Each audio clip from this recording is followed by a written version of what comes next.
USA, located at Augusta Exchange. The Live Viper 6 Skyview Network, sponsored by Terry Lambert Hyundai.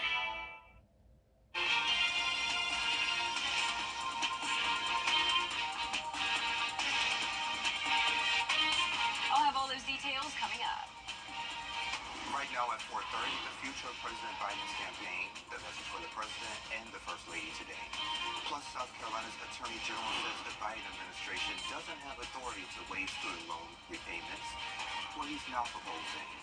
And the NCAA partially lifts its ban on a popular recreation drug, but not everyone is happy. We'll explain as your news at 4:30 starts now. Live from Television Park, this is WJBF News Channel 6 at 4:30. Well, good afternoon. I'm Sean Cabbage-Stock. Thank you for joining us. D is off tonight. Meteorologist Jenna Petracci, we'll start with her. Jenna, we finally have a chance for some rain this week with all this heat we had. We really need it, right? Yeah, that's right, Sean. And we got plenty of it over the weekend. We've had rainfall totals reach anywhere from just 2 inches to up to 8 inches with some flooding over the weekend and also some storm damage. So right now we're actually getting a break from the rain. As we take a look at Live Viper 6 here, we do have the clouds out and about, but overall mostly dry with the exception of this one spotty shower in Screven County. This is to the south of the Woodcliff community near Thomasboro outside of Sylvania. Now as we zoom out here and take a look out towards the west, we have a cold front, and then of course we have Tropical Storm Beryl that made landfall as a Category 1 this morning along the Texas coastline. This is bringing a lot of torrential rain and all of these tornado warnings along the border of Texas and Louisiana. And this will continue to move up towards the northeast, cold front steering it in that direction. And for us, just scattered showers and storms all across the two-state. Right now on our Terry Lambert Hyundai Skyview cam, as I mentioned, it is pretty cloudy outside. This is the Augusta Regional Airport. Winds are calm and temperatures are hot. We're sitting in the low 90s and even 95 in Barnwell, 91 in Allendale, 93 in McCormick, Millen at 92, Augusta at 91, and upper 80s in Gibson, Crawfordville, and Waynesboro. The heat index is still a factor this week, though. Pretty much every day will be around 100 to 105 degrees, and today we're even seeing all the way up to 108 in Barnwell and Bamberg, 106 as your feels like temperature in Allendale. Our western counties where they have lower criteria for a heat advisory are under one right now until 8 o'clock this evening, but just know no matter where you are, it is very hot, and as we look at those dew points, those are also very high, so it's going to be high humidity all this week with the on and off chances of rain.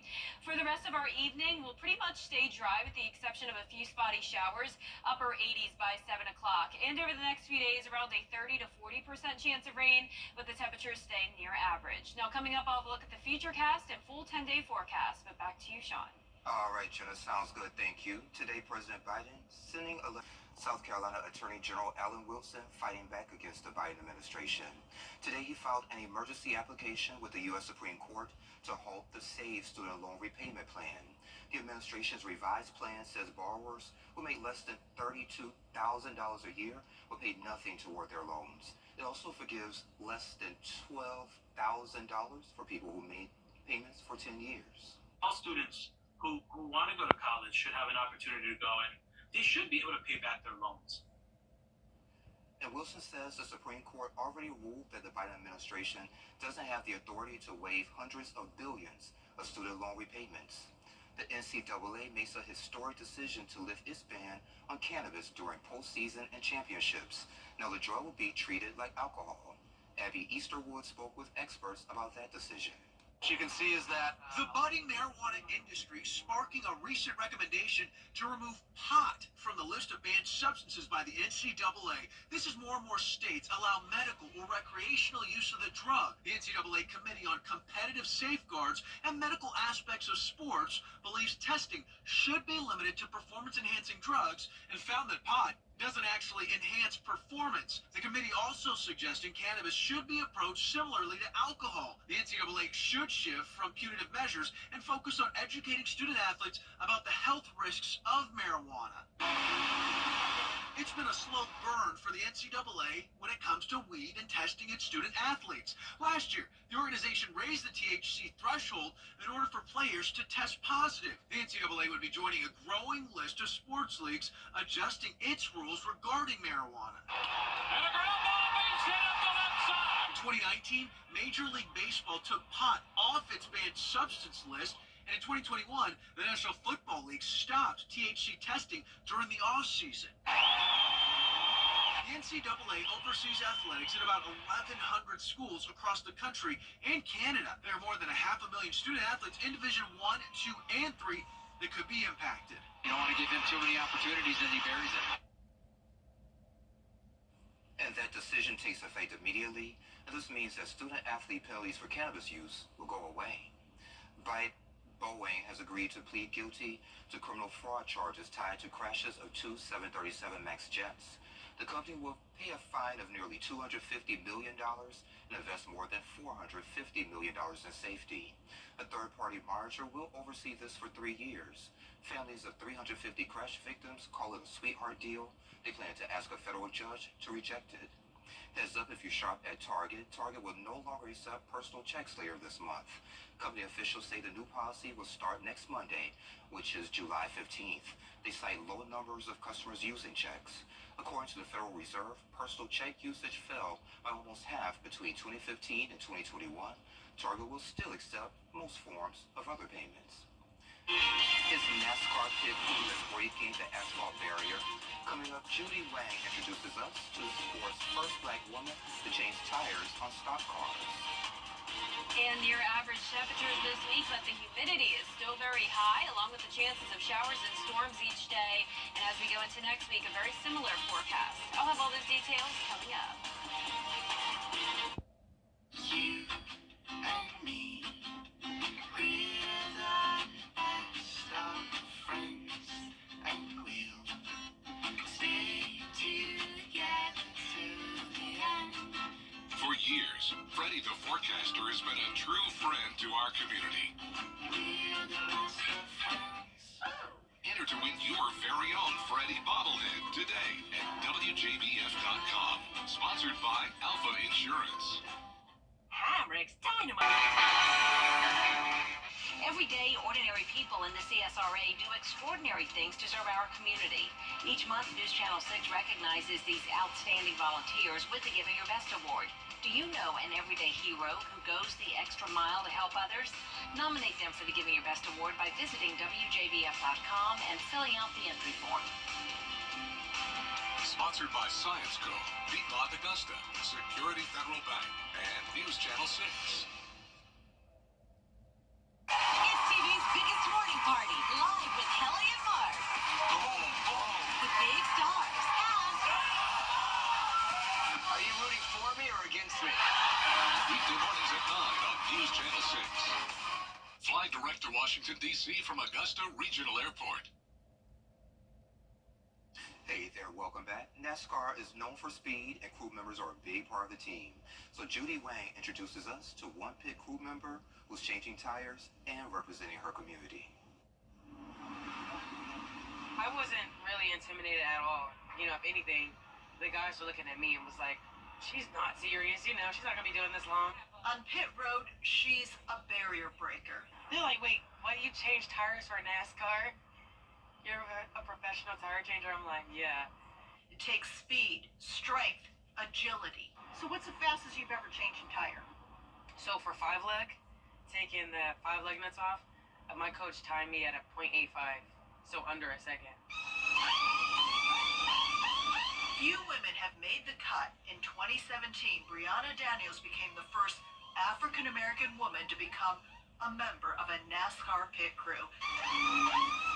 Daniels was the point guard on Norfolk University's basketball team when NASCAR's Drive for Diversity program visited campus to recruit. I went to the tryout, and I ended up doing a really, really good job in that first tryout, and then got invited to the National NASCAR Drive for Diversity Pit Crew Combine, and I was out of the 10 people that got selected, I was one of those 10. Daniels aced the tryout and underwent a 6-month training program, even though she had never watched a race. The most that was on my TV was for like a few seconds if I was looking for like a NBA game or NFL game to watch, but I'd never watched NASCAR. 7 years later, the Virginia Beach resident is inspiring NASCAR's next generation. Representation matters, you know. Maybe there's you know, little brown boys, little brown girls who always wanted to be a part of the sport, and now they see somebody in the sport who looks like them, you know. My favorite part is when parents send me pictures and videos of their kids sitting in front of a tire, and then they're like, look at them, look at my daughter and my son trying to be like you, changing tires. That's my favorite part. Pretty cool. Way to go. Skydance Media and Paramount Global have agreed to merge in a deal worth around $8 billion. This would end the Redstone family stewardship of Paramount. Both companies say they will create a new Paramount, which they believe will be the next generation media and technology leader. The merger is expected to be finalized next year, pending closing conditions. Paramount is the parent company of CBS News. Actor Alec Baldwin is on trial this week in New Mexico in connection with a fatal shooting on his movie set Rust. The case dates back to 2021. While rehearsing, he pointed a revolver at cinematographer Helena Hutchins. The single shot killed her and injured the film's director. He's charged with felony involuntary manslaughter and faces up to 18 months in prison if convicted. Now, your most accurate forecast with WJBF Live Viper 6. Welcome back. I hope you're having a wonderful Monday. It's been pretty dry today. Definitely a big change of pace from the past couple of days. I'm only watching one singular shower down in Screven County. This is outside of Sylvania, and even that is falling apart. So overall, not much going on. It's a partly cloudy day. A lot of puffy cumulus clouds out there as we take a look at our Terry Lambert Hyundai Skyview Cam in Burke County. Sitting at 91, but feeling like over 10 degrees hotter than that, and that's because the humidity is very high. 61% dew point of 76, and a southeast wind coming in at 5 miles per hour. We're sitting at 90 in Washington, 89 in Waynesboro, 93 in McCormick, Bamberg at 94, and 92 in Millen. The heat index pretty much all at 100 degrees or higher, feeling like 108 in Allendale, 106 in Bamberg, and 105 in Edgefield. We had a lot of rain over the weekend, but we could honestly still use more. We have a drought across the entire CSRA pretty much, first through third phase of drought. The worst of it is actually in Saluda County, and interestingly enough, that's one of the main places that received around 6 to 8 inches of rain yesterday.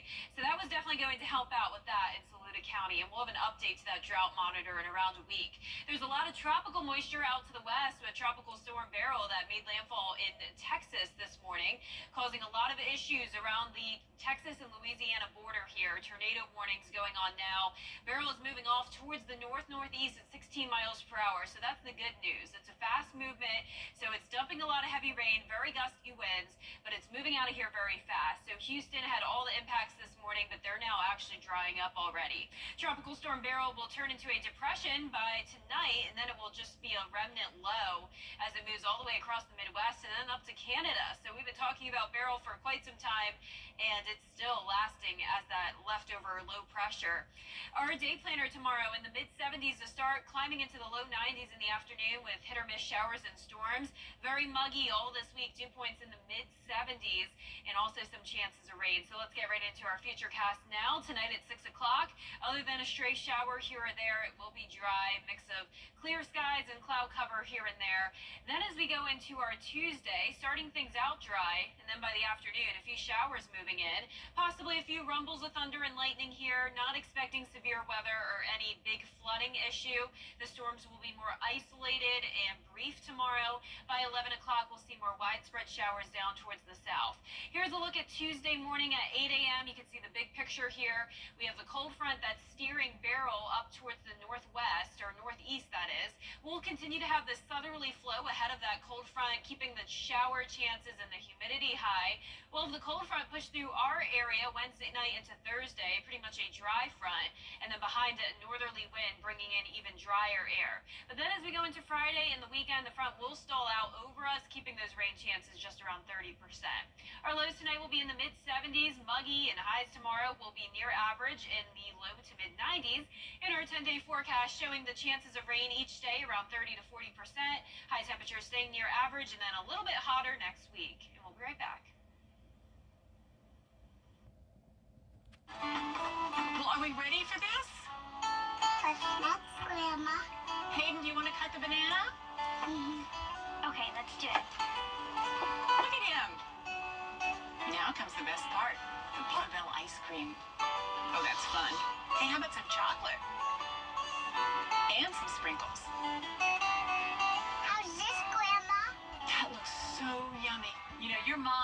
gonna love this. Don't forget a spoon. The most significant.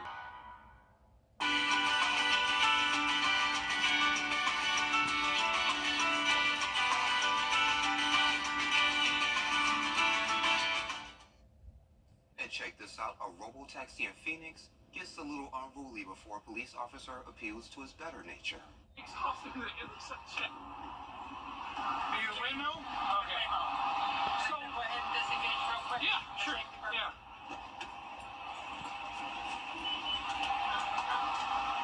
So I was on hold with one of your counterparts. I don't know if they kind of told you what was going on. No, I just got. Okay. Exhausting. It looks like shit. Are you the windmill? Okay.